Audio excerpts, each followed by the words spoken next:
So I'm Matthew Newell. I'm one of the research scientists based here at the Cowra research station. This experiment that we're looking at today is focusing on pastures which have a low methane ability for animal production. We're using pastures which we have known about, but in a new way to help producers move to this low carbon environment. As an industry, agriculture contributes about 12% to the national greenhouse gas emissions, and around 76% of that comes from methane produced from grazing animals, so particularly sheep and cattle.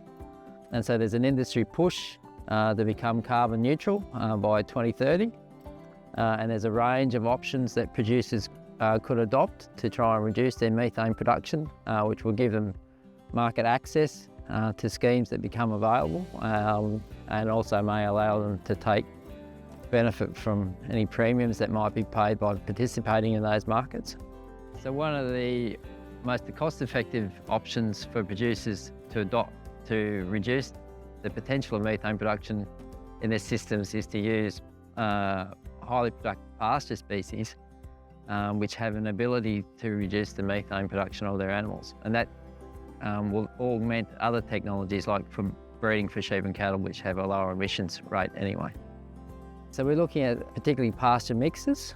So we're looking at a main species, so whether they're a grass or a herb, so things like phalaris or tall fescue, or things like chicory and plantain, and then mixing those with different legumes. And so each component has a different ability to reduce methane, and it's about looking at which combinations are the more productive, but also looking at where they're adapted, so that this information can then lead producers to select the pasture species that are most adapted to the environment where they're trying to grow them.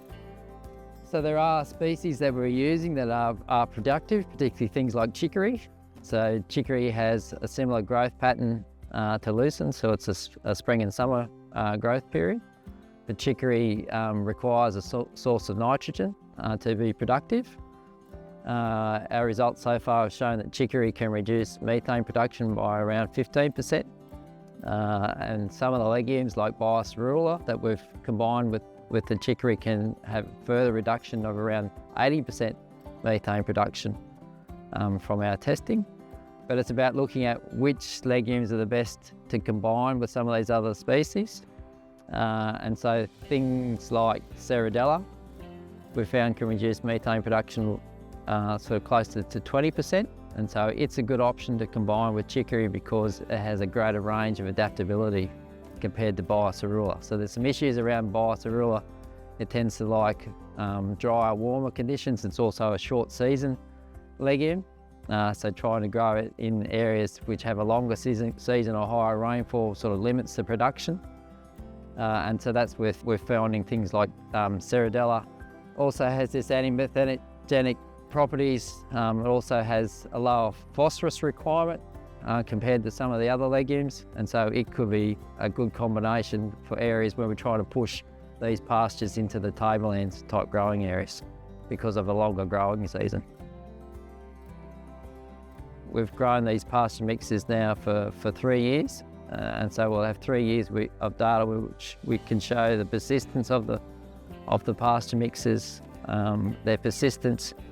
And the next phase is actually to take it through the animal testing, so have actual animals grazing these pastures and then measuring their methane production in real time to show the benefits of using these pastures in a grazing system, and look at the productivity in terms of how much meat is being produced to the level of methane that's being produced. So looking at methane production intensity rather than overall methane production.